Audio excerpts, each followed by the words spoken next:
ഏട്ടൻ്റെ വലത്തെ കൈയും പിടിച്ച് കയറി വന്ന ആനി എന്ന ഏട്ടത്തിയമ്മയെ കണ്ടതും എൻ്റെ കണ്ണുകൾ വിടർന്നു. അത്ര ഐശ്വര്യമാ അവരെ കാണാൻ.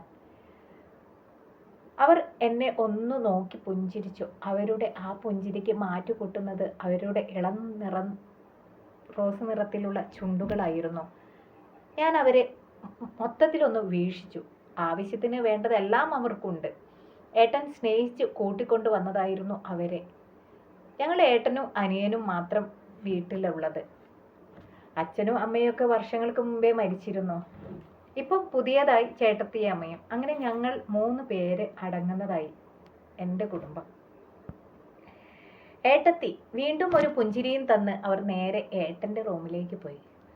കുറച്ചു കഴിഞ്ഞ് അവർ തിരികെ വന്നു. ഇപ്പം അവരുടെ വേഷം നൈറ്റിയാണേ. സുതാര്യമായ ഒരു നൈറ്റി.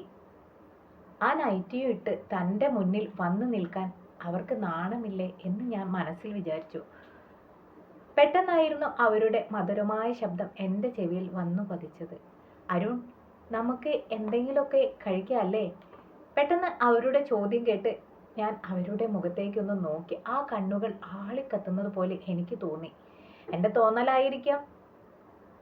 പെട്ടെന്ന് തന്നെ റൂമിൽ നിന്ന് ബാലു, അതായത് തൻ്റെ ചേട്ടനായ ബാലുവാണ് ശബ്ദമുയർന്നത്. ആനി, നമുക്ക് എല്ലാവർക്കും എന്തെങ്കിലുമൊക്കെ കഴിക്കാം അല്ലേ? അതും പറഞ്ഞ് ബാലു ഞാനും ആനി ചേച്ചി നിൽക്കുന്ന ഹാളിലേക്ക് വന്നു. ചേച്ചി ചിരിച്ചുകൊണ്ട് അടുക്കളയിലേക്ക് പോയി. എന്നിട്ട് ഡൈനിങ് ടേബിളിൽ ഉണ്ടാക്കി വെച്ച ആഹാരമെല്ലാം എടുത്തു വെച്ചു. ഞാനും ചേട്ടനും പോയി ഭക്ഷണം കഴിക്കാനിരുന്നു. ഞങ്ങൾ ഭക്ഷണം കഴിക്കുമ്പോൾ പുതിയതായ ഒരു രുചി ഞങ്ങൾക്ക് അനുഭവപ്പെട്ടു. ചേട്ടൻ ഭക്ഷണം കഴിച്ച് ഇറങ്ങുമ്പോൾ, കൈ കഴുകി തുടങ്ങുമ്പോഴായിരുന്നു ആനിയോട് പറഞ്ഞത്, എടി പെട്ടെന്ന് വാടി എന്ന്. എനിക്ക് തോന്നി ചേട്ടനെ തിടുക്കമായി കിടക്കാൻ എന്ന്. അങ്ങനെ ഞങ്ങളെല്ലാവരും ഭക്ഷണം കഴിഞ്ഞ് ഞാൻ ഹാളിൽ പോയിരുന്നു. എനിക്ക് കിടക്കുന്നതിന് മുമ്പ് കുറച്ച് TV കാണുന്ന ഒരു സ്വഭാവം ഉണ്ടായിരുന്നു. ശരിക്കും പറഞ്ഞാൽ കിടക്കാനുള്ള സമയം ആകുന്നതേയുള്ളൂ. പക്ഷേ ഏട്ടൻ എന്ത് ചെയ്തു? പെട്ടെന്ന് പോയി തൻ്റെ റൂമിൽ കയറി ബെഡ്ഷീറ്റൊക്കെ വിരിക്കുന്നത് എനിക്ക് കാണാമായിരുന്നു. എനിക്ക് മനസ്സിലായി ചേട്ടൻ ഏട്ടത്തിയമ്മയുടെ വരവിനായി കാത്തിരിക്കുന്നത് കണ്ടപ്പോൾ എനിക്കൊരു ചെറിയ ജാള്യത തോന്നി. ശരിക്കും പറഞ്ഞാൽ ഞാൻ ഇരിക്കുന്ന ഹാളിൽ നിന്ന് നോക്കിയാൽ അവരുടെ ബെഡ്റൂം കാണാമായിരുന്നു. ഏട്ടത്തിയമ്മ അടുക്കളയിലെ ജോലി ചെയ്തതിന് ശേഷം ഏട്ടൻ്റെ റൂമിൽ പോകുന്നതിന് മുമ്പ് എൻ്റെ അരികിൽ വന്ന് നിന്നു. നിനക്ക് കിടക്കാറായില്ലേ അരുൺ എന്ന് അവർ എന്നോട് ചോദിച്ചു. ഞാൻ പറഞ്ഞു, ഏട്ടത്തിയമ്മ പോയി കിടന്നോ? എനിക്ക് കുറച്ച് നേരം TV കണ്ട് ഉറങ്ങുന്ന ഒരു ശീലമുണ്ട്. ശരി എന്ന് പറഞ്ഞ് അവർ പോകുന്നതിന് മുമ്പ് തൻ്റെ തലയിലൊന്ന് തഴുകിയതിന് ശേഷമാണ് പോയത്. അവരുടെ തഴുകൽ തനിക്ക് ഒരു ആവേശം കൊള്ളിച്ചു എന്ന് തന്നെ പറയാം. അവർ പോകുന്നതും നോക്കി ആ ഒരു ചെറിയ നിലാവെളിച്ചത്തിൽ അവരുടെ സുതാര്യമായ നൈറ്റി ഞാൻ കണ്ടു. എനിക്ക് ശരിക്കും പറഞ്ഞ എൻ്റെ കയ്യിലിരിക്കുന്ന മകുടത്തെ നിയന്ത്രിക്കാൻ പാടുപെട്ടു. അവർ റൂമിൽ കയറിയതും ചേട്ടൻ ഒരു തരം വെപ്രാളത്തിൽ കതക് ചാരിയത് ഒരുമിച്ചായിരുന്നു. പിന്നീട് ആ റൂമിലെ വെളിച്ചമണഞ്ഞതും ഒരുമിച്ചായിരുന്നു. ഞാൻ പതുക്കെ എഴുന്നേറ്റ് അവരുടെ റൂമിനരികിലേക്ക് നടന്നു. ആ റൂമിൽ നിന്ന് എന്തെല്ലാം ശബ്ദങ്ങൾ കേട്ട് എനിക്ക് എന്നെ തന്നെ നിയന്ത്രിക്കാൻ പറ്റാത്ത അവസ്ഥയിലേക്കെത്തി. ഞാൻ പെട്ടെന്ന് തന്നെ എൻ്റെ റൂമിൽ കയറി വാതിലടച്ചു. നേരെ ബാത്റൂമിലേക്ക് കയറി. ആനി എന്ന സുന്ദരിയെ മനസ്സിൽ ആലോചിച്ച് ഒരിക്കലുമില്ലാത്ത സുഖത്തിലായിരുന്നു ഞാൻ വാണം വിട്ടത്. പിന്നീട് എപ്പോഴാണ് ഞാൻ ഉറങ്ങിയതെന്ന് പോലും എനിക്കറിയില്ലായിരുന്നു. വാതിലിൻ്റെ തട്ടും ഒരുമിച്ചുള്ള അരുൺ എന്ന വിളിയും കേട്ടാണ് ഞാൻ ഉണർന്നത്. ഞാൻ ഞെട്ടി ഉടുത്തിരിക്കുന്ന മുണ്ടും പുതപ്പും ശരിയാക്കി വാതിലിന് അടുത്തേക്ക് നടന്നു. വാതിൽ തുറന്നു. മുന്നിലതാ ഒരു ചായക്കപ്പുമായി തൻ്റെ സ്വപ്ന സുന്ദരി നിൽക്കുന്നു.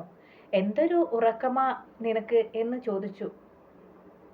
ഞാൻ പെട്ടെന്ന് അവരോട് ചോദിച്ചു, ഏട്ടൻ പോയോ എന്ന്.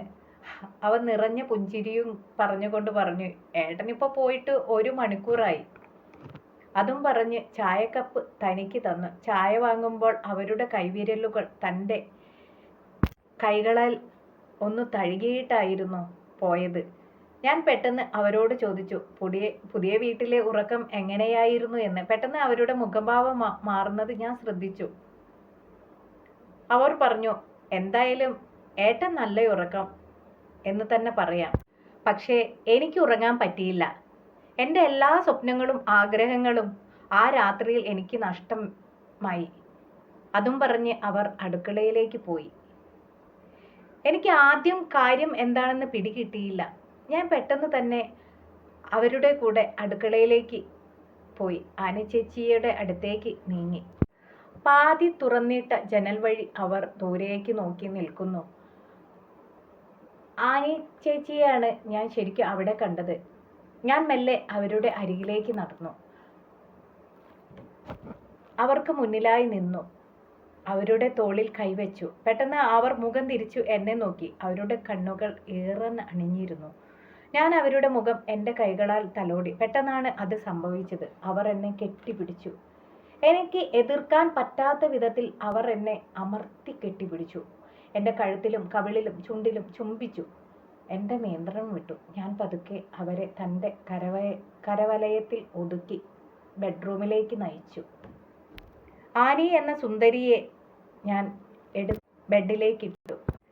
എൻ്റെ കൈകൾ അവരുടെ സുതാര്യമായ നൈറ്റിയിൽ പിടിച്ചതും അവർ ഏതോ ലോകത്തെന്ന പോലെ പുളഞ്ഞു. അപ്പോഴാണ് എനിക്ക് അവർക്ക് എന്താണ് പറ്റിയതെന്ന കാര്യം മനസ്സിലായത്.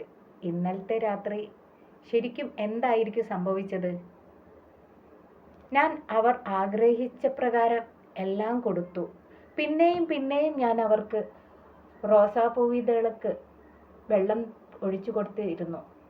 അങ്ങനെ ഞങ്ങൾ രണ്ടുപേരും ആർത്തിരുമ്പുന്ന തിരമാലകൾ ശമിച്ച പോലെ തളർന്നു കിടന്നു. അവരുടെ മുഖം സൂര്യരശ്മിയേറ്റ കിരണത്തെ പോലെ വെട്ടിത്തിളങ്ങി.